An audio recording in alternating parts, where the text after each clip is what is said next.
Tip number 1, as a goalkeeper, expect to use your face to save the ball. More than once. Ouch. Anyway, let's get to the real advice. Five-a-side is typically a fast-paced game, and due to the nature of the small courts, there's lots of attempts on goal and lots of shots. This makes handling really important as a five-a-side or a futsal goalkeeper. Now there's the basic catch technique, which I'm going to run through. It may seem simple, but there's a couple of things to keep in mind, and this will help improve your catching. So before we're out on the court making catches, we're going to take this indoors and talk about some of the theory and technical details about catching the ball. The first key thing is body position. We need to make sure our body is in the correct position so that we can effectively and comfortably make catches. In order to do so, we must have really good footwork. It's much easier to catch a ball if it's heading directly to us. So this makes footwork and getting behind the ball really important.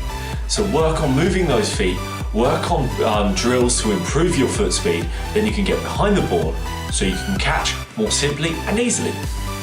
It's also really important to be in the ready position before making saves. Try and have active hands. Now, active hands is a fantastic term that I've heard, and what it means is that your hands are ready to be used. So in order to have active and ready hands, try and make sure they're not too high or not too low. Have them just above or around waist height, and this enables you to get to low saves if required, or high saves, or your hands in front of you, and you'll be able to react equally, and it doesn't overcommit yourself either one way or another. The second tip about having active hands is try and have them ever so slightly in front of you. This is for two reasons. The first is if you are catching the ball, it's typically in front of you. So there's no point in having your hands back here because it really slows it down bringing them. So if they're already most of the way there, it makes the technique a heck of a lot easier.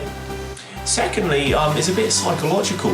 If your hands are in vision and in front of you and in your eye line, it actually really helps you and encourages you to use your hands. So try this in your next game, have them ever so slightly in front of you and in vision, and then you'll see if you go with your hands, and I bet you'll make a couple of saves that you maybe otherwise wouldn't have. It's interesting, it's something that I've heard and been taught, so try it out for yourself and see if it works. So when taking a catch, it's important that our shoulders and elbows are a comfortable width apart. If they're too narrow, it constricts you and you are unable to get the technique right. And the same is if they're too wide apart. It's just impossible to get the technique right. So just have a comfortable width apart where you can move and you just feel naturally, ready and comfortable.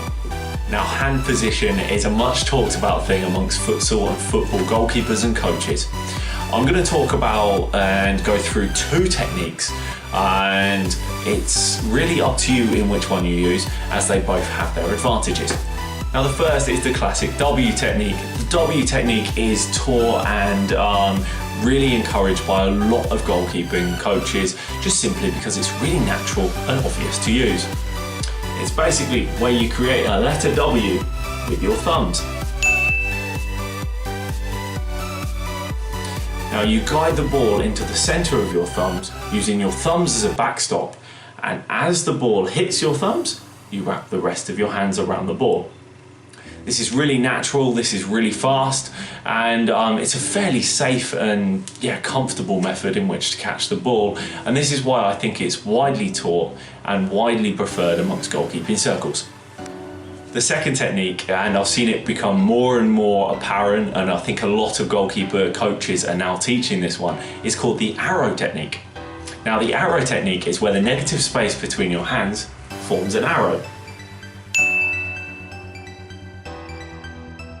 So instead of the W, you bring your fingers together and your thumbs together, and it creates this arrow shape in between your hands.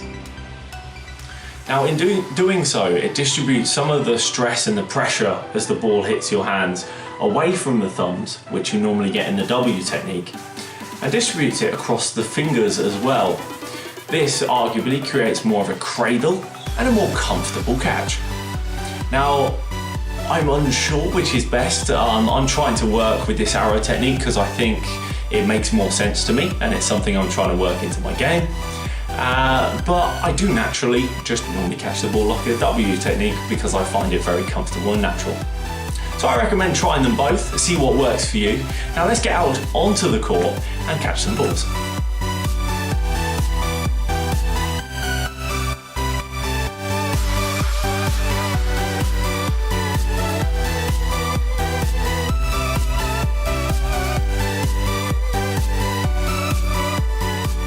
The second type of catch that we might need to do is sometimes called the pocket catch.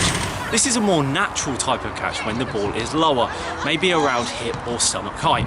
It's called the pocket catch because we form a pocket around the ball with our body and our arms. I will demonstrate this and talk through the technique as I do. The pocket catch is a fairly simple technique and it's very useful for saving shots around waist height. It's safe as your whole body is behind the ball and the technique can absorb very powerful shots. It's important to get your arms under the ball with your palms facing upwards and your body leaning forward to form the pocket shape. As the ball makes contact, you wrap your arms around the ball and smother it with the rest of your body. Although it's preferential to catch the ball, sometimes because of the pace of the ball or the nature of the shot, it will be impossible to catch. Therefore, our only option is to parry the ball. Now when parrying, you want to get a firm hand behind the ball and you want to be pushing the ball to either side. This is to the left or right. The reason we do this is if we parry it back out in front of us, there's a high chance the ball will go out for a rebound and our opponents may score from that. So when you can get anything on the ball, try to parry it, try to push it to one side. This will get the ball in the corners and allow your defence time to recover, and it may even possibly push it into the board and then back across goal for you to just pick up.